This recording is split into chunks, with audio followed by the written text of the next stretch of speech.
ይህ ድምፅ ተራ ምድራዊ ዜማ አይደለም።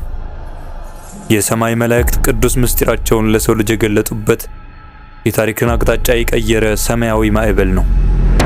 ነገር ግን ዛሬ በመላው ዓለም የሚደነቀው የዚህ ጥበብ ፈጣሪ በአንድ ወቅት ምንም መማር የማይችል ደካማ ተብሎ ተስፋ ቆርጦ ከሰው ተለይቶ በጫካ ውስጥ ያለቅስ የነበረ ሕፃን ነበረ ስንል ለማመን ይከብዳል። ያሬድ የአክሱም ምድር ያበቀለችው 7 ዓመት ሙሉ የዳዊትን መዝሙር ማጥናት አቅቶት በሰው የተሳቀበት፣ በመጨረሻ ግን ከአንዲት ትንሽ ትል ትዕግስትን ተምሮ የዓለምን የዜማ ታሪክ የለወጠ ታላቅ ሊቅ። እርሱ የኢትዮጵያ ስልጣኔ የግጥም የዜማና የፍልስፍና መሰረት ነው። የሚገርመው ግን ይህ ታላቅ ሰው እንደ ማንኛውም ምድራዊ ፍጡር አልሞተም፣ አልተቀበረም፣ መቃብሩም የትም አይገኝም። ዛሬ በሰሜን ተራሮች ምስጢር በዜማው ሕያውነትና በተስፋ መቁረጥ ውስጥ ስላገኘው ታላቅ ድል በዝርዝር እንመለከታለን። እስከ ታሪኩ ፍጻሜ ድረስ አብራችሁን ቆዩ።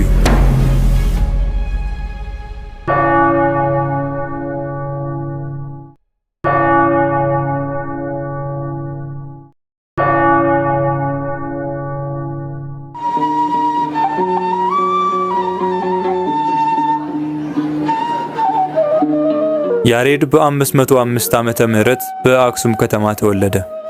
አባቱ ይስሐቅ እናቱ ደግሞ ታውክሊያ ይባላሉ። ገና በለጋ ዕድሜው አባቱ ስለሞቱበት እናቱ ወደ አጎቱ ወደ ጌዴዎን ዘንድ ወሰደችው። ጌዴዎን በወቅቱ የአክሱም ታዋቂ መምህርና ሊቅ ነበሩ። ያሬድ ትምህርት በጀመረበት ወቅት ግን ትልቅ ፈተና ገጠመው። እንደ ጓደኞቹ ትምህርቱን በቀላሉ መረዳት አልቻለም። ለ7 ዓመታት ያህል አጎቱ ዘንድ ቢማርም አንድም የዳዊት መዝሙር ማጥናት ተሳነው። አጎቱ መምህር ጌዴዎን ተስፋ ባለመቁረጥ ቢሞክሩትም ያሬድ ግን በራሱ ተስፋ እየቆረጠ መጣ። አንድ ቀን ግን ታሪክ ተለወጠ። ያሬድ በትምህርት ድክመቱ ተከፍቶ በአጎቱ ተቆጥቶና በጓደኞቹ ተሳቆ ከቤት ወጥቶ ጠፋ። ወደ ማይኪራህ የሚባል ስፍራ ሲደርስ ድካም ተሰማውና ከአንድ ዛፍ ስር ተቀመጠ። ያሬድ በሐዘን ተከፍቶ ሳለ አንድ ትዕይንት ተመለከተ። አንዲት ትንሽ ትል ወደ ዛፉ አናት ለመውጣት ትታገላለች። ትሏ 6 ጊዜ ወድቃ በሰባተኛው ዛፉ ላይ ወጥታ ፍሬዋን ስትበላ አየ። ይህ ትዕይንት ያሬድን ክፉኛ ነካው። ይህች ደካማ ትል ተስፋ ሳትቆርጥ 7 ጊዜ ሞክራ ፍሬዋን ከበላች እኔስ ለምንድነው ተስፋ የምቆርጠው? ፈጣሪ ዕውቀቱን አይነሳኝም አለ። ያሬድ ወዲያውኑ ወደ አጎቱ ተመለሰ። አጎቱም በደስታ ተቀብለው አስተማሩት። በዛች ሌሊትም እግዚአብሔር የልቡን ዓይን ከፈተለት። ላለፉት 7 ዓመታት ያቃተውን ትምህርት በአንድ ቀን አጠናቀቀ። ብዙም ሳይቆይ በአክሱም ውስጥ ተወዳዳሪ የሌለው ሊቅ ሆነ። ቅዱስ ያሬድ ሊቅ ከሆነ በኋላም ቢሆን በኢትዮጵያ ቤተክርስቲያን ዜማ አልነበረም። ሥርዓተ ቅዳሴው የሚከናወነው በለሆሳስ ነበር። ያሬድ ግን አምላክ አዲስ ነገር እንዲገልጽለት ይጸልይ ነበር። በ540 ዓመተ ምህረት አጋማሽ አካባቢ 3 መላእክት በወፎች አምሳል ወደ እርሱ መጡ። ወደ ሰማያዊቷ ኢየሩሳሌምም ነጠቁት። በዚያም መላእክት በቅዱስ ድምፅ በከበሮና በጸናጽል አምላካቸውን ሲያመሰግኑ ሰማ።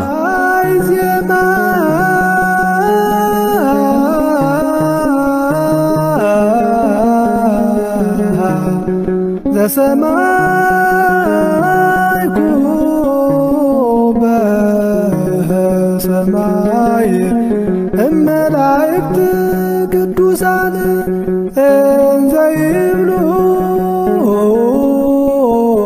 ቅዱስ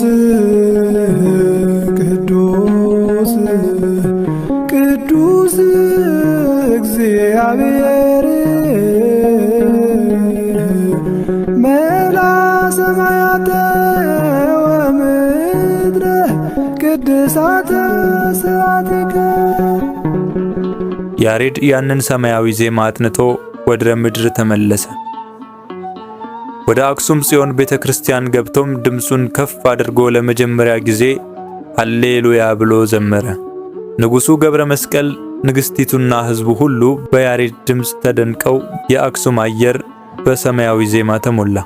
ቅዱስ ያሬድ ለኢትዮጵያ 5 ታላላቅ የዜማ መጻሕፍትን አበርክቷል። እነዚህ መጻሕፍት ዛሬም ድረስ የኢትዮጵያ ኦርቶዶክስ ተዋሕዶ ቤተክርስቲያን መሠረቶች ናቸው።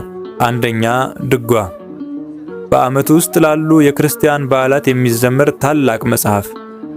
ሁለተኛ ጾመ ድጓ፣ በታላቁ የአብይ ጾም ወቅት ብቻ የሚዘመር። ሶስተኛ ዝማሬ፣ ከቅዳሴ በኋላ የሚዘመር። አራተኛ መዋሥዕት፣ ለጸሎተ ፍትሐትና ለሙታን መታሰቢያ የሚዘመር። አምስተኛ ምዕራፍ፣ በየቀኑ ለሚከናወኑ ጸሎቶች የሚውል የዜማ መጽሐፍ።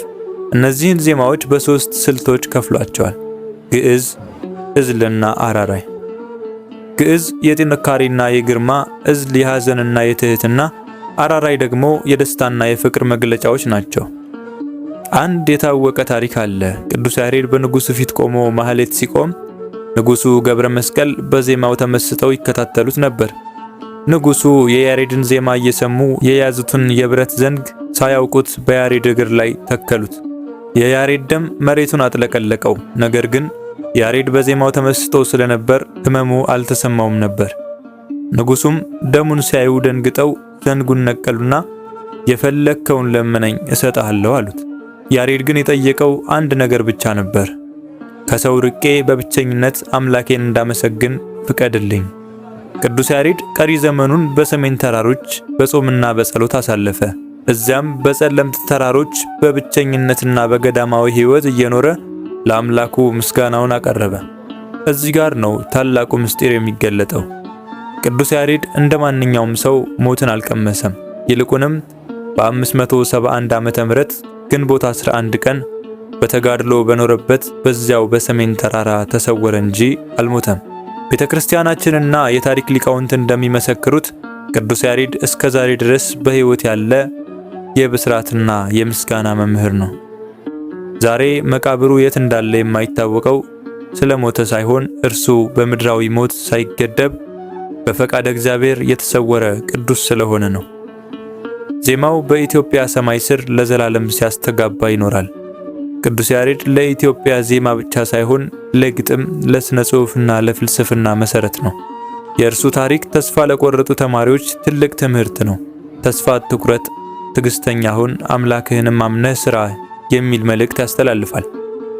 ዛሬም ድረስ በየአድባራቱና በየገዳማቱ የሚሰማው ያሬዳዊ ዜማ እርሱ ባለመሞቱና ዛሬም ድረስ በመካከላችን በረከቱ ስላለ መሆኑን እንረዳለን። ይህንን ታላቅ ታሪክ ለሌሎችም እንዲደርስ ሼር በማድረግ የኢትዮጵያን ጥበብ እናስተዋውቅ። ዛሬ ያዘጋጀሁላችሁ የቅዱስ ያሬድ ታሪክ ይህንን ይመስላል። በቀጣይ የትኛውን ታሪካዊ ቅዱስ ሰው እንድዘግብላችሁ ትፈልጋላችሁ? ኮሜንት ላይ ጻፉልኝ። ስላዳመጣችሁኝ አመሰግናለሁ። እግዚአብሔር ከሁላችን ጋር ይሁን።